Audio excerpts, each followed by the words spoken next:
Hey folks, today we're covering Tinto Talks 74, and this is going to continue our Chinese flavour for EU5 dev diaries, and today we're going to be talking about the Red Turban Rebellion and the crisis of the Chinese Dynasty disaster, and they're going to start here by talking about the Red Turban Rebellion. This was a very turbulent time in the history of China, and this led to the fall of the Yuan dynasty and the rise of the Ming dynasty. In the game, the situation will start after 1350, if the Yuan have low stability, low legitimacy, the commoners' estate is also low satisfaction, and at least two other estates also have low satisfaction. So quite a lot of things there you've got to hit, but there is going to be events, I think, kind of pushing you towards that happening. And then the alternate way this can happen is if you arrest Han Shantong. I think they hinted towards that in last week's dev diary. As such, as they say here, very difficult for you to avoid this as you're playing through, and once it starts, the following event will happen. You can see that here, the Red Turban Rebellions, your current ruler, and then this courtier as well. In 1328, in this example, the state of Yuan saw a grand conflict between supporters of the Mongolian lords and a group of Chinese-based Confucian followers, which ended in a victory for Togon. However, this was just the seed that laid the foundation for a storm yet to come. So yes, they won in the kind of initial battle, but the war really came back to them later in the future, and this is that kind of like storm being reaped here as the Chinese people from this area really tried to raise back up against the Mongols and take back power for themselves. So you can see here, just a minor uprising.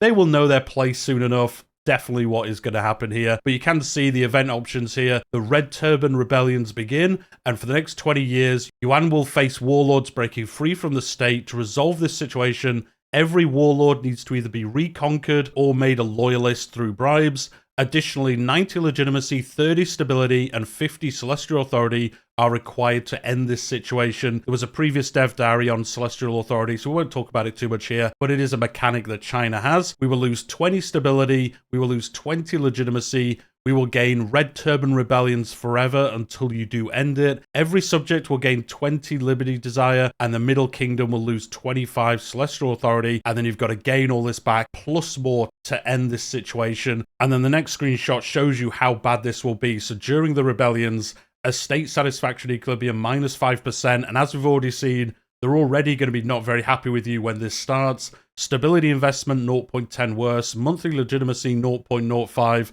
efficiency of our cabinet -20%, levy size -45%. Your army is going to get decimated when this rebellion starts. Monthly rebel growth -5%. I guess better. It's in green. I guess that means the rebel growth is worse, but it's in green, so I guess maybe it gets better for some reason. And then mercenary size -75%. So I guess that means you can't just bring in a bunch of mercenaries and then easily conquer the rebellions and have this event be very trivial. It looks like you're going to have to fight it out properly and see if you can actually survive. But as we know with EU5, even if you lose events, you ultimately can win as a realm. Again, you're not playing as the dynasty, you are playing as China, so you will have some different things happening. Depending on who wins this rebellion, you will continue to play if you do decide to. And then as we've seen above, gaining the rebellion will bring more problems and penalties for Yuan. Additionally, while this situation is ongoing, some events will be firing, making historical rebels appear. Each event will have extra options here that will allow the player to switch and continue to play as a newly created rebel country. Both options of the event do the same. The only difference is switching between which country you want to play as. So what is happening here is you will have one of these rebellions and you can decide to continue playing as the main bit of China, or you can actually switch over and play as the rebellion and see if you can win, and then you will take over as that rebellion as China. Again, though, you want to think about it in the terms of EU5. Either way, you're going to be playing as China in the long term. You're either going to defeat these rebellions and continue on as the Yuan, or you're going to play as these rebellions and beat the Yuan, but then you will continue playing as China. You'll just be playing as this kind of faction taking over China. Or alternatively, the other things can happen. I guess if you lose the rebellion as you play as them, you'll probably get the option to play back as the realm you were playing as previously. I would think so. I can't imagine the game ends. I imagine you get the option like, hey, you were defeated. Do you want to continue as the China you were playing as before? But anyway, we'll see that once the game comes out. I do love these options. They talked about this in the Scottish dev diary. You can play as Balliol, and then you can defeat Scotland, and then you play as Scotland, but you're more English leaning than if you just played as Scotland at the beginning. So I do like these like different ways it plays out. And again, moving away from like Crusader Kings where you play as a dynasty and if you lost, you'd be very annoyed. In this case, you could carry on playing. You're just playing as a different dynasty and different things are happening. And you can see that in the screenshot here, the Song Rebellion. Although persecuted by our governing authorities, Pen Ying managed to flee his deserved execution and spread his teachings in the furthest parts of our lands, eventually reaching a rural settlement. Han Shangtong and his advisor were inspired by the monk and gathered disgruntled peasants around them. Their claims will not protect them from the Yuan's wrath, or I wonder what might the future hold for the Song. And if you choose the second option, you can see it here, you will release the warring state of Song. Up to 8 of our most competent characters of this culture will move to that place. We will lose 12 stability. We will declare a reign in the Rebels' war on Song. We will continue playing as Song. So you will switch over and play as the Song and see if you can defeat the realm you were just playing as, and then see if you could be successful as Song, or if you do fail, as I was talking about earlier. And then for this new realm of Song, this will decrease their allegiance to the Yuan by 100. Obviously, they're not going to be allied to them because they're rebelling. You lose 200 opinion of the Great Yuan and raise all your levies near instantly, so you just start with an army immediately. Song will become the leader of the Red Turban Rebels, and Li Fengtong moves to the Kingdom of Song. As they said, you will get these characters move over, so you have like people in your realm to actually do things with. The next one's going to be the Wu Rebellion. The Red Turban Rebellions rage throughout China. Bold warlords declare themselves as heirs of past dynasties. This was just a temporary setback, or you could say, I wonder what might the future hold for the Wu. So again, you can play as that realm if you decide to, or you could just carry on playing as the realm you were before and see if you could crush them. Or again, if you lose to them, you will carry on playing as China. You'll just play as that version. And then the next one, the Rise of the Ming. A former mendicant monk, has seen the horrors of the Red Turban Rebellions firsthand, and they have joined this ruler and his troops when the monastery was burned down by the raiders. Under this ruler, again, they're going to rebel against you. They're not supposed to ally with each other. I wonder what the future might hold for the Ming, and then you could go and play as the Ming and see what happens. So China, very interesting here. You have this situation where multiple different realms split out, and you can play, by the looks of it, as any of these realms, and then see if you can make those changes in China that you might want to do. It's really cool how this is going to play out. I would imagine it's going to be very hard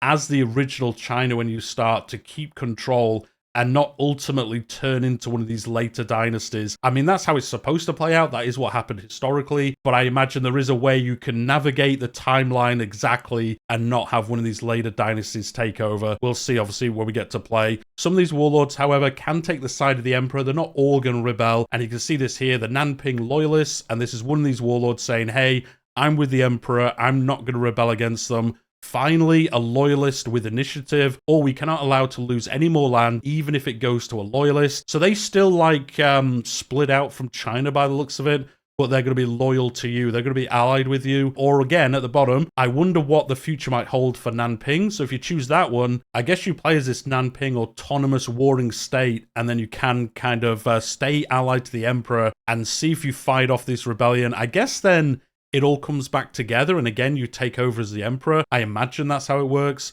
Or I guess, I wonder if you can switch over and side with the rebels and see what happens as well. You can see the middle option, though, here. Finally, a loyalist with initiative. Release the warring state of Nanping. You will gain 8 characters for that realm. And then for Nanping, increase their allegiance by 75. Will join all wars on the side of the Yuan, so they will always side with the emperor. I guess you could change that, though, if you do want to. And then if you did choose the middle one about not losing any lands, you will just gain 7 stability. As you see here, nothing else happens. The next one is the Coke Temur Loyalists, and these are, again, a very similar thing. Grant him the autonomy he needs, so he's going to be a warring state, but on your side. Or again, you could say, we don't want to lose any more lands, even to a loyalist. Or finally, I wonder what the future might hold for this realm, and you could go off and play as them. And then next, you can see a map of all this happening. With all the rebels, China will be quite fractured, and you can see that playing out here. A lot of the coastline are these different realms, and then a lot of stuff in the middle. And again, this will probably play out a little bit different every time you play. But you can see quite a bit of China here has rebelled against them, and then you're going to have to fight them off. And then you can see that in the next screenshot. This looks like one of my live streams in Crusader Kings. But you can see here there's a bunch of wars under this Red Turban Rebellion situation, and you're fighting all of these off, trying your best to win these wars and then keep the realm together, or as I said, lose one of these wars and then play as that dynasty. And as it said at the beginning, very hard to avoid this, but you can try and do that if you are able to.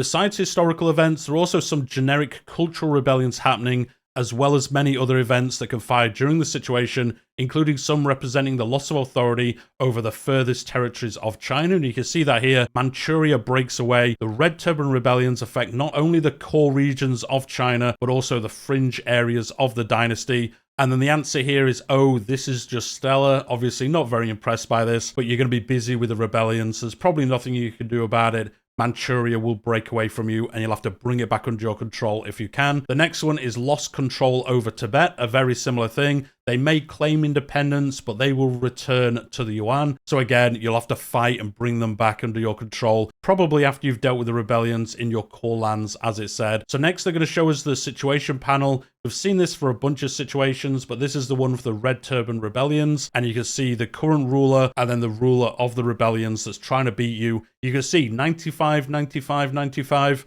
He's pretty good. I think the Ming might win this. You can see the strength. The Yuan have 22.7% strength. The Ming, 77.15%. So I think the Ming are going to win this. And as we've seen in all these different panels, there are some actions you can take. You can grant titles, negotiate with rebels, call loyalists to arms, or appease the court. And then you can see the flags here of the different realms on both sides of the conflict. The panel will show the current emperor and the most powerful warlord that is against him, as well as the countries and their allegiances. You can also see some actions available for the emperor. So you can select one of the realms here. The promise of power and influence within the celestial court allures any kind of man. Yuan will spend 5 legitimacy to transfer a portion of their income to raise the allegiance of the target country by 15. So this is where you go to one of these other countries that are going to break away from you and say, hey, here's some money. In this example, you can see it's almost 500 gold, and you will have more allegiance to me. You're not going to rebel against me. And then you'll see how that's going to play out. So that's the example they show here. The other one that we saw earlier was negotiate with rebels. And again, you can go to the rebels, and this will reduce the progress of one rebel faction by 30%, but it does cost you 80 gold in this example. The next one is call loyalists to arms. So selected warring state country, which is loyal towards your realm, will join the Red Turban Rebellions on our side. You will spend 5 celestial authority. Will lose 1 diplomat because you're taking a diplomatic action. The Loyalist realm will join every active Red Turban Rebellion's war on the side of the Emperor, and the Loyalists will lose 5 allegiance towards the Yuan. So I guess that's because you're forcing them into this battle. They're actually saying like, okay, I'll do it, but I'm not very impressed that you're bringing me into this war, so I do lose some allegiance to you. So I guess if you're calling them into a lot of wars, there's a chance that they will then rebel against you because they get a bit tired of fighting and kind of dealing with that all the time. The other option we saw was appease the court. While the countryside is an open revolt, malicious factions within our very court seek to support the warlords, and this will gain you 7 stability. All the estates will gain 5% estate satisfaction, and you will gain a modifier for 3 years as well. You can see though in this example, 317 gold to apply this, so that is very expensive. But you're going to get to a point where you probably have to do it if you can do so. And then there are some options in this UI for rebel and loyalist warlords that do look a little bit different. So you can see in these examples, the ones for the rebels. So the main actions, rekindle the revolt, reign in area, declare war for regional supremacy. So rekindle the revolt. Although we have established a truce with our tyrannical former overlords, our ambition yearns to fight for the liberation of the Chinese once again. And you will just redeclare this war and try get independence. The next one is reign in area. China is no land with little population. By reigning in the areas we conquer from our enemies, we can secure the loyalty of the locals and their support for future expansions during these revolting times. And they do mean, you know, revolting times, not revolting times. You know what I mean. Ming adds the aerial reign to a conquered area and its locations get integrated into the Ming realm. So you can see here we will gain 10 righteousness. Every location in the area gets integrated and receives a modifier for 10 years. So this is how to quickly kind of bring them into your realm,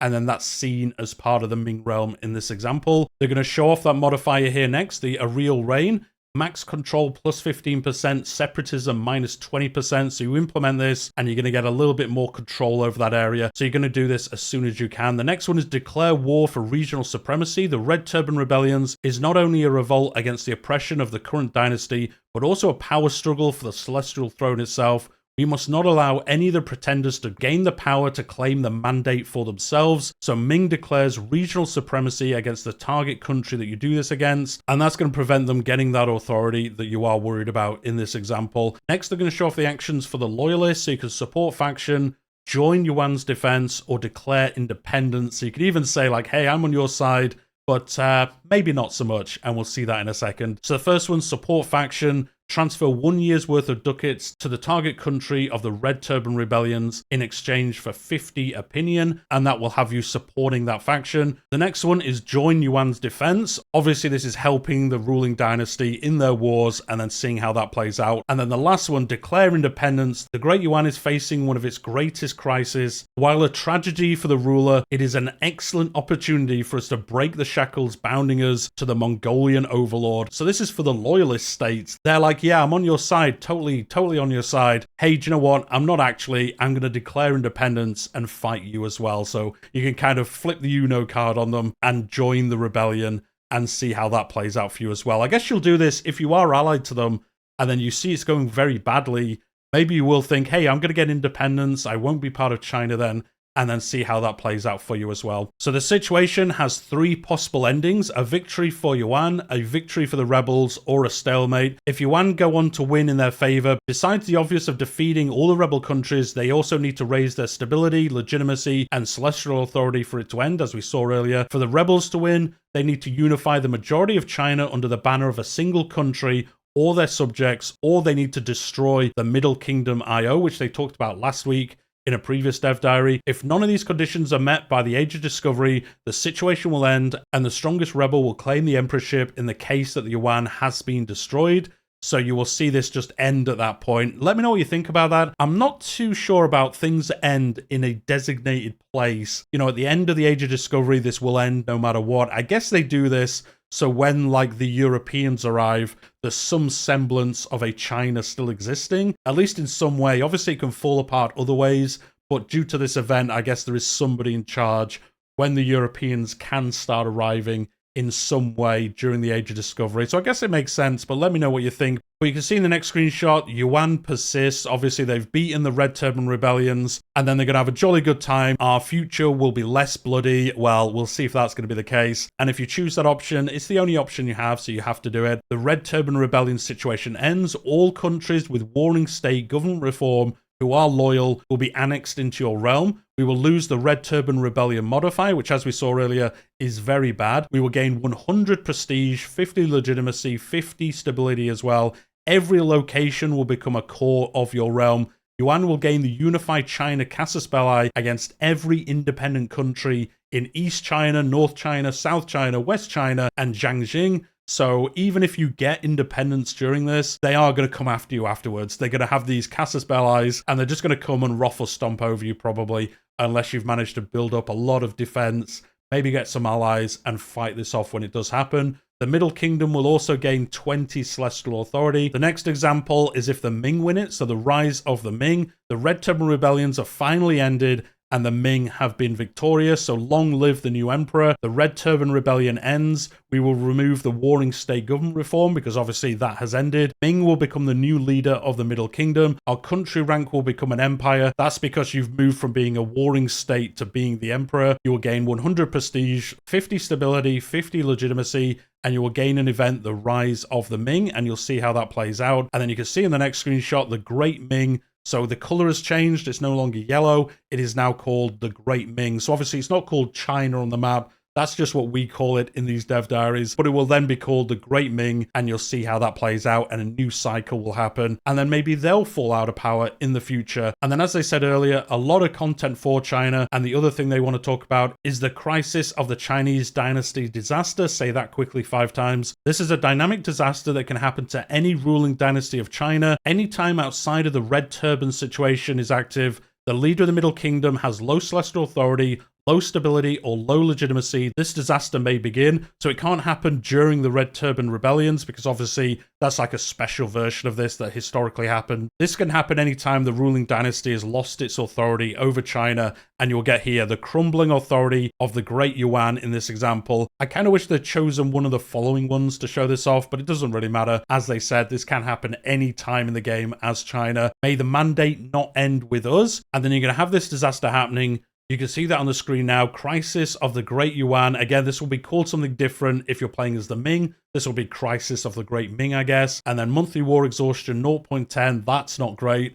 monthly inflation 0.10, monthly rebel growth plus 1%, monthly celestial authority change minus 0.05. But those numbers are going to add up over time, and it's not going to be a good time for you. You can see here, this is the UI for this when it does happen. You can see the celestial authority, and then you can see the commoners, insurgents. I guess in this example, they're the main rebels against you. And then as always, there are some examples here of things you can do. Negotiate with rebels, reform the cabinet, revise the tax code, restore stability in the dynasty, and strengthen the throne. Again, these are more generic. You're going to see these pop up during your campaigns, but kind of similar to things you are going to see elsewhere in the game as well. And then those actions there, they are going to go through some of them here. So the first one, negotiate with rebels, is the only action not required in order to end the disaster, but it is a useful tool to counteract the rising rebels. So with this action, as you can see, you're sacrificing some celestial authority to bring these rebels under control. You can see they will demand tax reductions and privileges, but you might need to do this if you've got wars going on, if you've got other things happening,